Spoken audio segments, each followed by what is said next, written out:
Jadi intinya itu begini, kalau kita ngomong masalah transmisi data, maka kita itu akan ngomong masalah gelombang elektromagnetik. Gelombang elektromagnetik yang namanya gelombang pasti memiliki frekuensi. Seperti itu ya yang perlu diingat. Nah, gelombang elektromagnetik ini itu disuperposisi atau dibonjingi ya, jadi gelombang elektromagnetik ini dibonjingi oleh data yang tadi yang akan kita kirim itu. Karena kalau kita menggunakan data asli, informasi dikirim langsung ke satelit, ya dan sampai satelit sudah rusak. Makanya dibawakan atau disuperposisikan dengan yang namanya gelombang elektromagnetik seperti itu. Lah, frekuensinya itu anak-anak itu ada beberapa jenis atau beberapa kelompok ya, ini sudah kesepakatan internasional nih seperti itu. Ada yang namanya frekuensi C-band, Q-band dan K-band. Kalau C-band itu ada frekuensi uplinknya 5.9 ya, seperti yang ada di sana itu. Nah, sekarang pertanyaannya adalah apakah itu uplink, apakah itu downlink? Kalau uplink itu adalah frekuensi yang digunakan untuk mentransmisikan data dari stasiun bumi ke satelit ya. Dari stasiun bumi ke satelit itu up ke atas.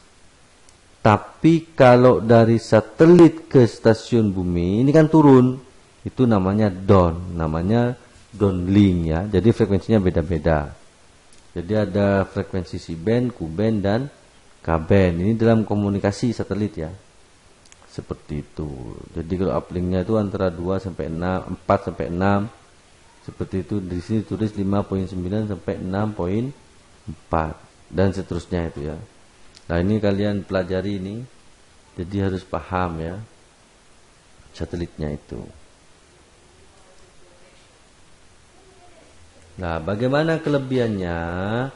Kelebihannya itu kalau C-band itu tahan terhadap redaman.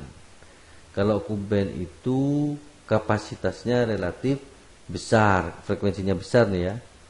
Lalu antena penerimanya itu berukuran lebih kecil, 0,6 sampai 1,8. Berarti kalau C-band itu lebih besar dari 1,8 meter. Ini biasanya antena parabola besar itu biasanya menggunakan frekuensi C-band seperti itu. Kalau K-band karena frekuensinya ini tinggi, maka antena penerimanya itu menjadi rendah, menjadi kecil, 60 sampai dengan 70 cm seperti itu. Jadi ini berbanding terbalik dengan besarnya frekuensi. Semakin tinggi frekuensinya, maka antenanya semakin kecil seperti itu. Itu ya pengenalan frekuensi C-band, Q-band dan K-band.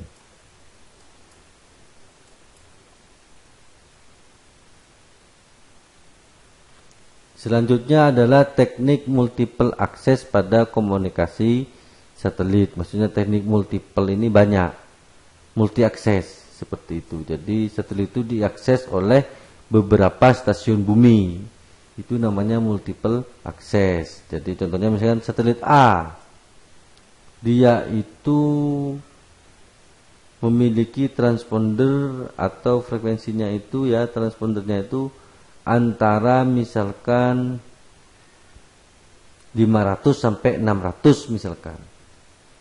Lah, maka dari 500 sampai 600 ini itu bagaimana cara aksesnya? Lah, makanya dibagilah satelit ini. Untuk pengaksesannya itu disebut dengan multiple access. Yang pertama adalah frekuensi division multiple access. Frekuensi division, pembagian frekuensi. Ya, jadi memakai satu atau lebih frekuensi pembawa yang spesifik sepanjang waktu layanan. Jadi kalau kita misalkan pakai frekuensinya itu untuk TV1 misalkan, ya sudah itu yang dipakai sudah. Kayak gitu. Industrial ya itu yang sudah dipakai. Kayak gitu. Jadi memakai satu atau lebih frekuensi yang spesifik. Jadi setiap stasiun bumi itu telah ditentukan frekuensi kerjanya. Tidak bisa dia itu, misalkan sudah ditentukan 502, tidak bisa pindah ke 503 atau 4, tidak bisa. Nah ini frekuensinya yang dibagi. Seperti itu. Lalu tidak digunakan untuk pengiriman data berkecepatan rendah, tetapi untuk pengiriman data dengan kecepatan di atas 56 kbps. Seperti itu. Nah kalau time division multiple access atau TDMA itu adalah sejumlah stasiun bumi menggunakan suatu satelit dengan membagi dalam bidang waktu. Jadi ketika dia mau mengakses stasiun bumi ini, misalkan ada 3 di contoh itu sudah dibagi waktunya. Seperti itu. Jadi waktunya itu sudah dibagi. Jam sekian sampai sekian itu stasiun bumi apa, jam sekian sampai sekian stasiun apa, seperti itu ya. Nah, setiap kerangka waktu ini itu dibagi lagi atas sejumlah celah waktu atau time slot. Jadi slotnya itu dibagi lagi. Seperti jadi kalau waktunya itu misalkan pada ini kan time ini kan kebalikan daripada frekuensi ya. Maka ketika celah waktunya itu sudah terbagi, maka pada saat itulah stasiun bumi itu bisa mengakses. Jadi dia dipancarkan secara periodik dengan selang waktu yang sama. Yang terakhir adalah CDMA, kode ini ya. Jadi untuk mengaksesnya ini dengan cara diberi kode tertentu sehingga bisa diakses oleh stasiun bumi. Stasiun A itu dikasih kode misalkan 5134X, maka yaitu yang bisa diakses oleh stasiun bumi A. Stasiun B itu dikasih kode yang lain, seperti itu. Nah, semuanya ini FDMA, TDMA, dan CDMA ini itu digunakan oleh stasiun bumi untuk mengakses satelit secara bersamaan. Makanya ada istilah teknik multiple access. Itu ya anak-anak ya. Jadi saya kira ini mudah kalau kalian memperhatikan gambar-gambar ini dan mendengarkan apa yang Pak Jun sampaikan ya.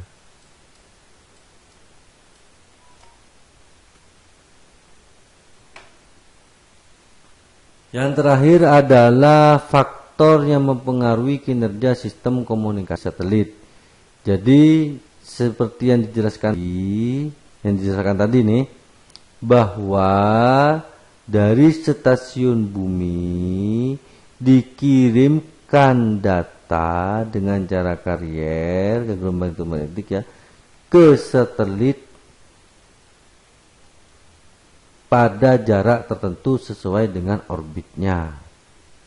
Contoh misalkan pengiriman datanya itu dari permukaan bumi ini, stasiun bumi ini ya, ke Leo misalkan yang jaraknya sampai 2000 misalkan kilometer. Maka ketika dia bergerak dari bumi ke atas, dia akan mengalami yang namanya perambatan gelombang. Nah, perambatan gelombang ini itu dipengaruhi oleh yang namanya besarnya frekuensi. Kalau frekuensinya itu tinggi, maka kecepatannya menjadi lebih cepat atau lebih tinggi. Tapi kalau frekuensinya rendah, maka dipastikan kecepatannya itu rendah. Kalau kecepatannya rendah, maka semua data informasi itu akan loss atau akan rusak. Terkena apa? Ya terkena atmosfer, terkena yang namanya hujan, dan sebagainya. Jadi gesekan-gesekan di udara itu kalau frekuensinya tinggi, maka cepat dia ke atasnya. Tapi kalau frekuensinya rendah ya lama. Seperti itu. Yang kedua itu adalah efek eklipse dan sun outage. Eklipse ini gerhana ya. Jadi maksudnya adalah satelit, bukan gerhana bulan nih, satelit. Satelitnya itu berada di belakangnya bumi dan matahari. Jadi kalau kalian perhatikan gambar ini, kalau kalian perhatikan gambar ini ada matahari, ini ada bumi, ini ada satelit ya. Kalian perhatikan ini. Maka sinar matahari yang mau nyampe ke satelit itu terhalang oleh bumi. Kalau sudah terhalang oleh bumi, maka satelit ini kerjanya tidak akan bagus. Kenapa? Karena kerja satelit yang ini, semua satelit itu sistem catu dayanya, sistem pencatuan energinya, energi listrik ya, itu menggunakan sistem solar cell. Kalau solar cell ini tidak menerima sinar matahari, apa yang terjadi? Ya, jadi sinarnya atau listriknya itu tidak akan berfungsi secara optimal. Jadi yang biasa bisa nyimpan energi listrik tidak bisa, baterainya tidak terisi penuh. Lah kalau baterainya tidak terisi penuh, kalau listriknya tidak stabil, maka semua kinerja sistem sensor atau dan sebagainya di satelit itu juga tidak akan bekerja dengan baik, seperti itu. Makanya ini mempengaruhi kinerja sistem komunikasi satelit.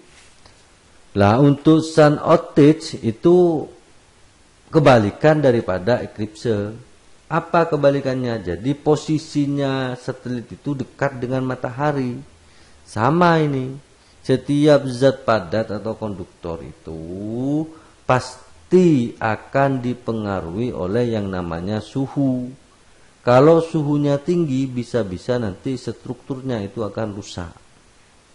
Ya, walaupun satelit ini dibuat sedemikian rupa tahan terhadap panas, tapi ini pasti akan mempengaruhi kinerja daripada satelit.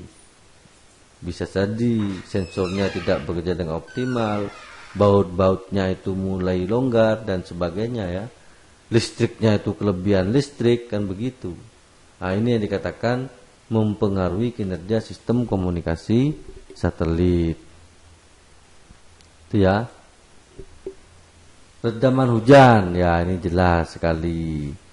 Jadi kalau ini misalkan gelombangnya jalan di udara ke atas, ada air hujan, maka akan ada gesekan. Ini yang dikatakan meredam ya. Kalau meredam ini, maka amplitudenya itu semakin mengecil, seperti itu kekuatannya. Jadi kalau saya ngomong A, maka itu A-nya itu tidak besar lagi, tidak keras lagi, tapi kecil, seperti itu. Itu yang dikatakan redamannya. Ketepatan arah antena, wah ini juga jelas. Kalau satelitnya ada di timur, antenanya jangan dihadapkan ke arah barat, pasti tidak akan pernah dapat sinyal, tidak akan pernah dapat berkomunikasi. Saya kira itu anak-anak untuk pertemuan hari ini. Jadi ini adalah konsep-konsep dasar komunikasi satelit ya. Jadi Pak Jun review. Jadi tadi ada bagaimana sejarah komunikasi. Yang kedua itu adalah bagaimana yang namanya frekuensi, alokasi frekuensi ya. Lalu ada yang namanya orbit satelit, posisi satelit di permukaan bumi. Lalu ada lagi yang terakhir namanya multiple access. Jadi bagaimana cara mengakses satelit secara bersamaan. Dan yang terakhir itu adalah yang mempengaruhi kinerja daripada komunikasi satelit. Itu yang bisa Bapak Jun sampaikan untuk melengkapi review yang sudah kalian kerjakan. Kurang lebihnya Pak Jun mohon maaf. Wallahu muwaffiq ila aqwamit thoriq. Wassalamualaikum warahmatullahi wabarakatuh.